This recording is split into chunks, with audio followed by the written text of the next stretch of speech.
Mortgage rates saw a big drop on Friday and were finally well below 7%. But the bigger news is that the number of people applying for mortgages last week increased by double digits. If you watched the end of last week's video, I was talking about how I had seen just in my personal business a very noticeable increase in the number of people calling both to buy and sell homes last week. And now what we're seeing in the data is I'm not the only one who is having that experience. I don't know if people were just waiting for the election to pass, but a lot more people definitely seem to be stepping into the market here at the end of the year, in a time which is historically the slowest season of the year. Overall housing inventory continued to decline, but new listings are looking very strong, and we saw almost no dip even though it was a holiday week. Home prices have remained incredibly strong here at the end of the year, and in fact, the median price of pending sales specifically for new construction is up about $10,000 just over the last 2 weeks nationally. I say it every week, but you need to know we're here at the end of the year. This is when you're going to see some of the biggest incentives and discounts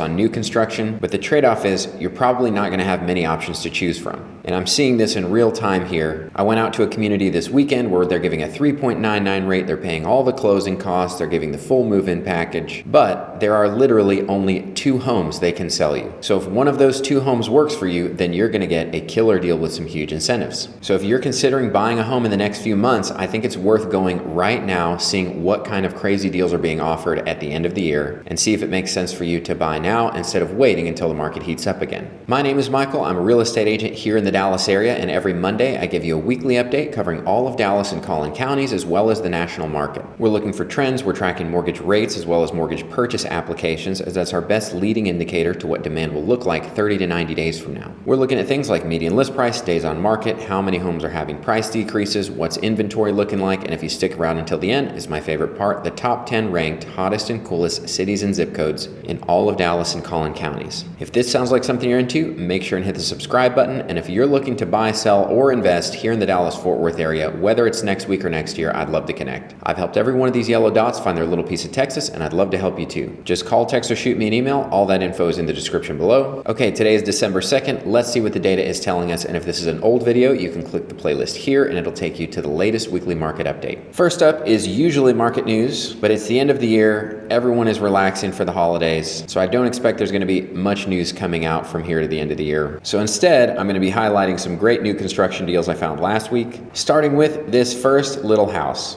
This is perfect both if you're a first-time buyer or an investor. It's located in Fate, Texas, which is in Rockwall County. It's about 35 minutes from downtown Dallas and has very highly rated schools. I'm talking like 7, 8s, and 9s. It has a super low tax rate of just 1.56% with no PID or MUD, making it extremely affordable compared to most new construction, and it's just a super nice area. As an investor with 25% down, you would only need this house to rent for about $2,300 a month to break even, and that should be no problem at all. And if you've never heard of Rockwall or Fate, I still recommend watching this video because I showcase some of the area, and it's such a nice area. It has a nice big lake. If you've ever seen any of the sailing clips on my Instagram videos, this is the lake I go sailing on. So make sure and check this one out next if that sounds like something you're into. The second deal we found this week is a community in McKinney, Texas, where they're giving a super low rate. They also have very low taxes with no PID or MUD, and the prices are heavily discounted. And when I say McKinney, I'm not talking about way up near Melissa or Salina. I'm talking like 7 minutes from Highway 75 in a fully developed area. If you're looking for over 3,000 square feet with top-rated schools in Collin County, this is the best deal you're going to find right now. And with the low rates they're giving, even just putting 5% down, your monthly payment, including taxes and insurance, would be about $4,200 for the first year,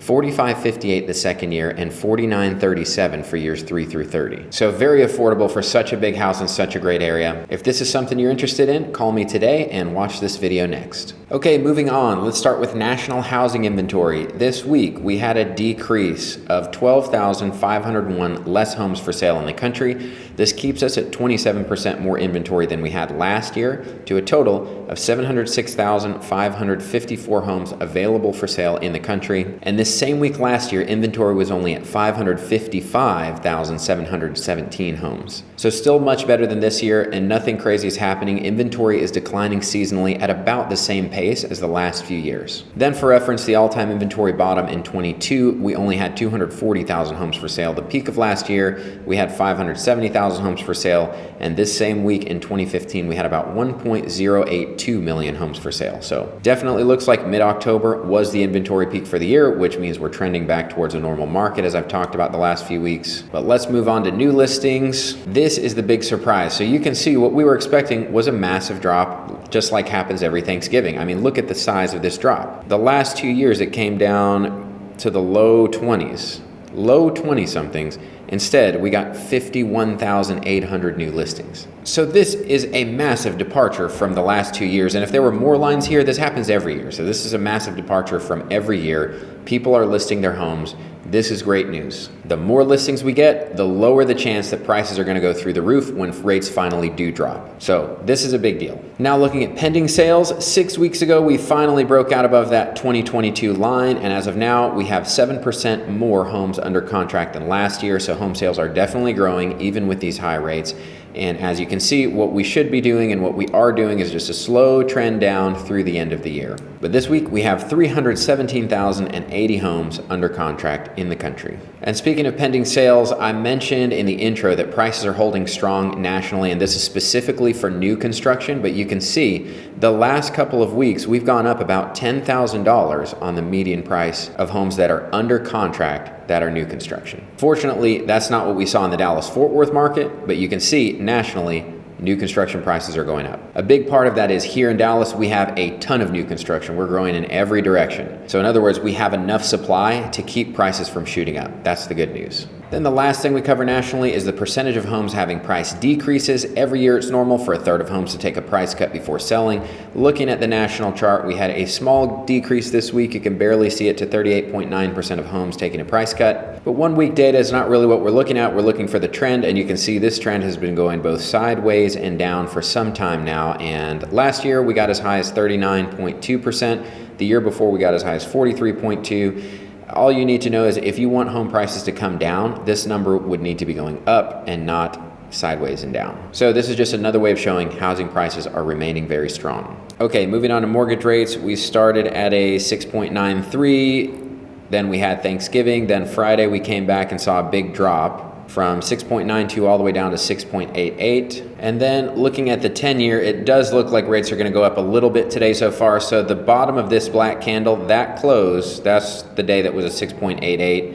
We opened up a little higher. That's normal. It's normal to give some back. We'll see over the next few days what happens. But you can see over the last week, we had a very big drop. And hopefully this is a trend that will continue through the rest of the year and into January. That's what has happened the last few years. So rates might be a little higher today, but we're hoping for the trend to continue down. Then regarding mortgage purchase applications, even with mortgage rates just getting under 7% and being firmly in the slow season of the year, we saw from here to here, this is a 12% increase in the number of people applying for mortgages, and it's higher than we've been all the way since February. Look at this, all year, the number of people applying for mortgages was lower than it is right now. A 12% increase. And honestly, I have no idea why, because rates haven't dropped. The only thing I can think of is people must have been waiting for the election to pass, because there is really no other logical explanation for this jump. But of course, we don't lean heavily on 1 week data. That could come right back down next week. You never know. And what I've been saying all year and still believe is there is no reason to believe mortgage demand is going to grow significantly with rates this high. The real demand is going to come in once rates get at or below 6% for a sustained period of time. The evidence we have for that is new construction has been offering below 6%, and they're still selling a ton of houses compared to the resale market. Okay, that's it for national. Now let's move on to the local markets. Starting with the MLS data of Dallas County. We had 280 listings last week. That's 121 less than last week. So you remember the national data, we barely saw a drop in new listings. Well, here in Dallas and Collin County both, we did see a big drop in listings due to the holiday week. We had 213 closings. That's 60 less than last week. Of the homes closed, 41 were immediate sales. That was 2 less than last week. 182 went under contract. That was 69 less than last week. In total, there are 1,973 homes either under contract or pending. That's 48 less than last week. Looking at Collin County, we had 170 new listings. That's 175 less than last week. So more than a 50% decrease in new listings. 210 closings. That's 40 less than last week. Of the homes that closed, 55 were immediate sales. sales, that's 9 more than last week. 147 went under contract, that's 52 less than last week. In total, there are 1,581 homes either under contract or pending. That's 88 less than last week. So here in our local markets, we saw that holiday week reflected way bigger than what we saw in the national data. Okay, let's move on to the market action index. Let's take a look at Dallas County first. If you've never seen this, it just takes into account all of this data, puts it into one easy to read graphic with a number. Anything at 30 or below is a buyer's market. Above a 30, we're asking how much of a seller's market are we in? We are still at a 36, a slight seller's advantage. We've been there for quite some time. But all we're looking for here is, are things looking normal or are they looking weird? And so far, things are looking very normal. So what should be happening this time of the year is things should be cooling off. Prices should be coming down. Days on market should be going up. Usually people are stepping out of the market to enjoy the holidays. And everything I've been telling you where purchase applications are going up and all of that, that's lagging data. So we probably won't see that until January. So right now, the real-time data is that the market is cooling off. We can see the median list price. It's still not as low as back here in October, but you can see the overall trend is clearly down. Median price of new listings as well, it broke. It's been in this range. It broke below today, although that's still only about to where we were in September. We also don't rely on 1 week data. This could jump right back up next week. But you can see overall the trend is it's definitely not up. So it's either going to be sideways or down, which is normal for this time of the year. Now prices have held up a lot stronger than usual this year, but still the trend is down, just not as quickly as usual. Average days on market trending up, that's normal. Median had a jump this week finally from 63 up to 70, that's normal. Number of homes having price decrease, at least here in Dallas County, it saw an increase, but again, that's 1 week data. Overall, this trend has clearly just been sideways, but still, that's pretty normal. Inventory is declining, that's normal, so yeah. Here in Dallas County, things are just looking normal. That's good news. Now, same thing, moving on to Collin County, they're a 35 slight seller's advantage. And you can see on their market action index, for several weeks, they've just been going flat sideways. But median list price, a clear trend down, although the last few weeks have been just pretty much flat. Overall, the trend has been down. Median price of new listings, again, super flat. They're just going straight sideways. But average days and median days are both climbing. Their number of homes having price decreases is still declining. That's the one unusual thing, and that's just another reflection of prices are holding strong in Collin County. Not as many people are needing to have price drops. That's the only kind of unusual thing happening right now. Then for inventory, it is a much slower decline than we're seeing in Dallas, but it is a decline, which means it's normal. So for the most part, both Dallas and Collin County are looking very normal. Then looking at pending sales, we saw a drop last week. Again, as a holiday week, everything should be a drop. So we see that reflected here, but even if it hadn't been a holiday week, that's a totally normal size drop. Same with Collin County. And the reason, of course, is there are less people out looking for homes on holiday weeks. But yeah, everything is looking nice and normal. So let's move on to our top 10 ranked hottest and coolest cities and zip codes in all of Dallas and Collin counties. These are ranked using that same market action index number. Remember, 30 or below is a buyer's market. So starting with the hottest city, the absolute hottest remains Carrollton, followed by Coppell, Grand Prairie, and Richardson. Those all remained in the top 4 spots. Balch Springs heats up 3. Sachse jumps onto the list out of nowhere at number 6. Louisville cools off 1. Princeton heats up 2. Irving cools off 4. Plano cools off 1. And then Lancaster, which was number 7, got knocked entirely off the list.